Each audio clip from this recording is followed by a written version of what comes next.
बोला श्री कृष्ण भगवान की जय हो। श्रीमद् भागवत महापुराण की जय। श्रीमद् भागवत महापुराण में 27वां अध्याय श्री कृष्ण का अभिषेक। श्री सुखदेव जी ने कहा, परीक्षित, जब भगवान श्री कृष्ण ने गिरिराज गोवर्धन को धारण करके ब्रज को इंद्र के प्रकोप से बचा लिया, तब उन से भेंट करने गोलोक से कामधेनु और स्वर्ग से देवराज इंद्र स्वयं आए। इंद्र बहुत लज्जित था। उसने श्री कृष्ण के रूप में भगवान श्री हरि को पहचान लिया था, इसीलिए एकांत में श्री कृष्ण से भेंट करके देवराज इंद्र ने उनके चरण पकड़ लिए और अपने किए पर क्षमा मांगी। इंद्र ने कहा, भगवान आपका स्वरूप परम शांत, ज्ञानमय, राजोगुण और तमोगुण से रहित, विशुद्ध एवं अप्रकृति सन तवमय है। आपके स्वरूप को न जानने का कारण मेरा माया से मोहित होना था। इसी कारण मैं अहंकारवश स्वयं को ही त्रिलोकपति मान बैठा था। अज्ञान के कारण ही मुझे से इतनी बड़ी भूल हो गई। आप तो दया के सागर, करुणा निधि हैं। आप कृपाए मुझे क्षमा करें। आप जगत के पिता, गुरु और स्वामी हैं। दुष्टों का विनाश करने के लिए ही आप धरती पर अवतार लेते हैं। आप ही भक्तों की लालसा को पूर्ण करने वाले और जगत का नियंत्रण करने वाले महाकाल हैं। जो लोग अज्ञान के कारण मेरी तरह अपने को ईश्वर मान बैठते हैं, उनका अहंकार तोड़ने के लिए आप तरह तरह की लीलाएं करते हैं।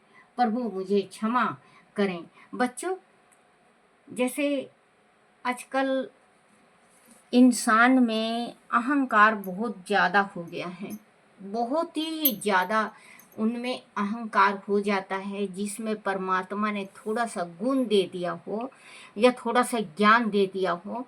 जैसे किसी में माँ भगवती का असर होने लगता है, और या किसी में बालाजी का, जैसे चौकी लगाते हैं बालाजी का लगाते हैं, माता शक्ति का लगाते हैं। तो बच्चों, मैं एक चीज कहना चाहूंगी, भगवान ने आपको भलाई के वास्ते ये गुण दिया है। भगवान ने आपको चुना है, परमात्मा ने आपको चुना है कि जगत का भला करें। तो आप जगत का भला करके आप जो जगत का भला करेंगी या करेंगे, तो आपका भला भगवान करेगा। संसार में ऐसे भी भक्त हैं जो भला करते हैं, कोई पैसा नहीं देते, कोई मतलब नहीं होता, भगवान उनको खुद ही देता है, परमात्मा उनको खुद ही कृपा बरसा, उनके पास किसी चीज की कमी नहीं रहती। हाँ, अगर जो जैसे कि कोई पूछा वाला है, कोई जाता है, किसी के पास है किसी के पास ना, कोई निर्धन है कोई धनवान है, कोई तो आपको 10 रुपए नहीं चढ़ा सकता, कोई 10,000 चढ़ा दे। तो आप अपने मुंह से मांगो मत। वो भक्त की इच्छा है, उसके मनोकामना पूर्ण होता है तो वो क्या देता है, आप मांगो मत। वो जो दे उसमें से बच्चों, उसमें से आधा माँ भगवती का लगाओ और आधा खुद बरतो। जैसे को किसी ने 100 रुपए दे दिया, आप उसमें थोड़ा सा और लगा के माँ भगवती का घी ले आओ, जब ज़्यादा हो जाए आपके पास, जैसे कि 10,000 हो जाए और आप कढ़ाई कर रहे हो, कढ़ाई में आपके पास 50,000 हो गया, आप भंडारा कर रहे हो 50,000, 50,000 लगता है तो लगा दो, उसमें कोई लालच नहीं है। और अगर उसमें से बचता है तो माँ भगवती का प्रसाद समझ के आप ग्रहण करो, वो तो सच्चा भक्त है। अगर भगवान ने आपको ये गुण दे रखा, शरीर भी परमात्मा चुनता है कि कौन सा शरीर शुद्ध, पवित्र और साफ है, तो उसके शरीर में थोड़ा सा बच्चों, एक राई के दाना इतना मेर होता है। अगर माँ भगवती सेम आ जाए तो उसका शरीर फट जाएगा। सेम नहीं आती माँ भगवती, सेम नहीं आती। बालाजी अगर आ जाए तो एक बात ये सोचो, बालाजी की एक उंगली कोई बर्दाश्त नहीं कर सकता, उसका शरीर टुकड़ा टुकड़ा हो जाएगा। तो बालाजी स्वयं प्रवेश थोड़ी ना होंगे, बालाजी का सिर्फ परछाई होता है, माँ भगवती की सिर्फ परछाई होती है जो शरीर में हमारे प्रवेश होती है, और हम जो दुखिया है उसका दुख काटते हैं। ये गुणगान भी नहीं करना चाहिए, मैंने उसका भला करा, उसका भला करा, कुछ दिया नहीं, उसका आएगी तो मैं हटा दूंगा या हटा दूंगी या भगा दूंगा या भगा दूंगी, ये गलत बात होता है। कईयन जगह मैंने देखा है, कईयन जने बताते भी हैं कि हम फलाने जगह गए थे तो हमारी बहुत बेइज्जती। देखो, भगवान ने आपको चुना है तो आप भगवान जैसे परमात्मा, अब इसने, आप देखो इंद्र ने इतना बारिश किया, बाढ़ तूफान सब कुछ लिया है भगवान के नगर में, भगवान के जहाँ पे भगवान रहते थे वहाँ पे गोकुल में, लेकिन परमात्मा फिर भी अपना दिल टिका के एक उंगली से बैठे रहे। परमात्मा चाहते तो तुरंत ही बंद करवा सकते थे, लेकिन परीक्षा लेते हैं, परमात्मा परीक्षा लेते हैं। वैसे ही माँ भगवती परीक्षा लेती हैं। अगर आप कर रहे हो ठीक, दान पुण्य कर रहे हो और भक्तों का सही ढंग से आप भी भक्त हैं, और जो आपके पास आ रहा है वो भी भक्त हैं, वो भी आस लेके आ रहा है, आप आस पूरा कर रहे हो तो माँ भगवती का कृपा होगा। नहीं तो माँ भगवती का ये जो परछाई है ये माँ भगवती हटा लेती हैं। कहीं कहीं मैंने ऐसे देखा है कि इतना बड़ा दरबार है लेकिन माँ भगवती आना जाना बंद कर गई, क्योंकि उनके दिल में लालच हो जाता है तो माँ भगवती आती नहीं है, उनके बताया हुआ कार्य बनता नहीं है। तो कभी भी लालच नहीं करना चाहिए, जो भी आता है उसको गले लगाओ और उसका दुख सुनो और माँ भगवती से कह के उसका तकलीफ कम करो। महाकाल हैं जो लोग अज्ञान के कारण मेरी तरह अपने को ईश्वर मान बैठते हैं। वो जो मतलब जिसके माँ भगवती का परछाई आती है या बालाजी का आता है, वो भगवान खुद ही को समझने लगता है कि मैं भगवान हूँ। कोई कोई होता है ना, मैं श्राप दे दूंगा, मैं आपका बुरा कर दूंगा। बुरा जो भी, बच्चों आज एक चीज गांठ बना लेना, अगर आपके पास किसी शक्ति का कृपा है और आप किसी का बुरा कर दिए, उसी दिन माँ भगवती और बालाजी अपने धाम को छोड़ के चले जाते हैं। वो बाद में पखंड रह जाता है, वो वहाँ पे पखंड रह जाता है। तो कभी भी बुरा किसी का नहीं करना चाहिए। अगर कोई करवाना चाहता है बुरा तो साफ मना कर दो, भगवान इतना कृपा बरसाएंगे आपके ऊपर कि आप देख लेना। अगर कोई कहता है कि ये हमारा ये बुरा कर रहा है, आप बुरा करो, नहीं, आप स्पष्ट कर दो मैं बुरा नहीं करता, मैं भला भला करता हूँ, मैं बेल चढ़ाना जानता हूँ, बेल को काटना नहीं जानता। फिर आप देखना। कारण मेरी तरह अपने को ईश्वर मान बैठते हैं, उनका अहंकार तोड़ने के लिए आप तरह तरह की लीलाएं करते हैं। प्रभु मुझे क्षमा करें और कुछ ऐसा ज्ञान मुझे दें कि मैं फिर कभी ऐसी अज्ञानता ना कर सकूं। भगवान, मैं आपको बार बार नमन करता हूँ। आप सर्व यंतरयामी पुरुषोत्तम और सर्व आत्मा वासुदेव हैं। आप यदुवंशियों के एक मात्र स्वामी, भक्त उत्सल और सभी के चित्त को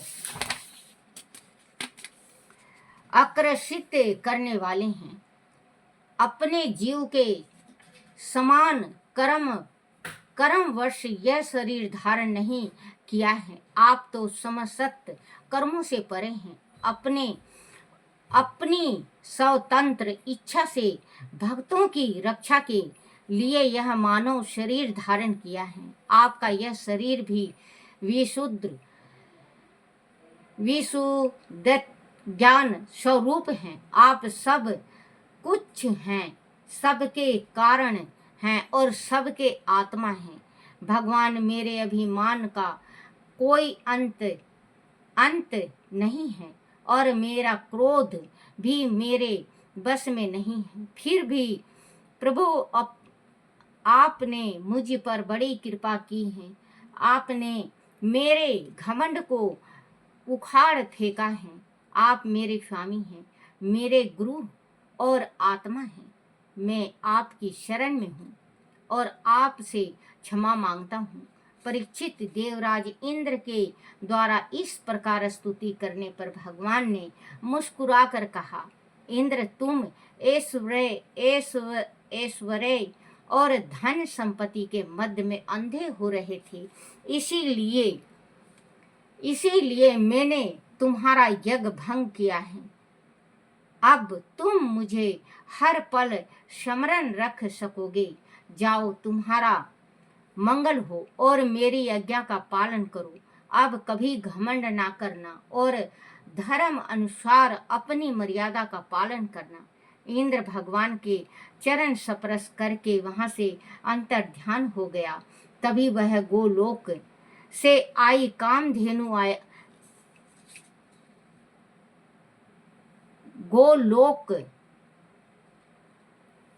गोलोक से आई कामधेनु आई और भगवान को नमन करके बोली, हे सच्चिदानंद भगवान श्री कृष्ण, आप महायोगी योगेश्वर हैं। आप इस सृष्टि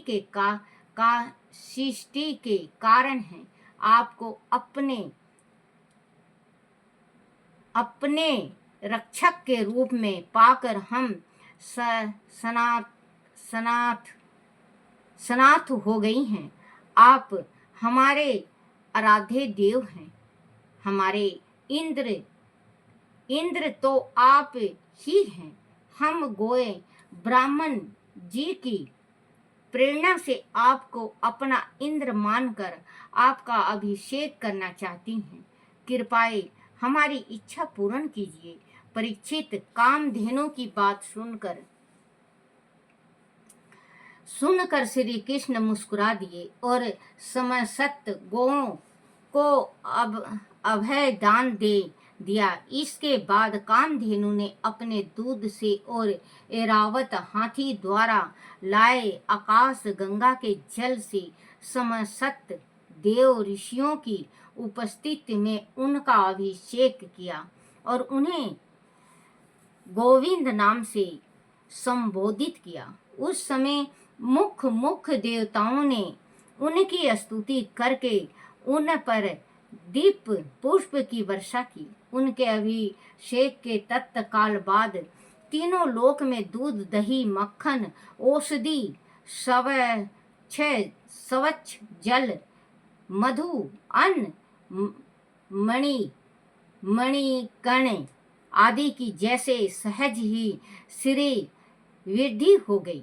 उनके बाद सभी देवताओं ने भगवान से आज्ञा लेकर अपने अपने लोकों की यात्रा की। बोलो श्री कृष्ण भगवान की जय। श्री कृष्ण गोविंद हरे मुरारी, हे नाथ नारायण वासुदेवाय, हे नाथ नारायण वासुदेवाय, हे नाथ नारायण वासुदेवाय। श्री कृष्ण गोविंद हरे मुरारी, हे नाथ नारायण वासुदेवाय। बोलो श्री कृष्ण भगवान की जय हो। आरती श्री भागवत भगवान की है आरती, पापियों के पाप को है तारती। आरती श्री भागवत भगवान की है आरती, पापियों के पाप को है तारती। बोलो श्री कृष्ण भगवान की जय हो। अपने अपने माता पिता की जय हो। अपने अपने गुरुदेव महाराज की जय हो। हे मेरे कान्हा, हे मेरे बंसी वाले, हे मेरे गिरधर, मेरे से कोई भूल, कोई गलती, कोई टूटी हो जाए मुझे क्षमा करना, क्षमा करना, क्षमा करना। हे मेरे कन्हैया, क्षमा करना, क्षमा करना, क्षमा करना। बोलो श्रीमद् भागवत महापुराण की जय। श्री लड्डू गोपाल की जय हो।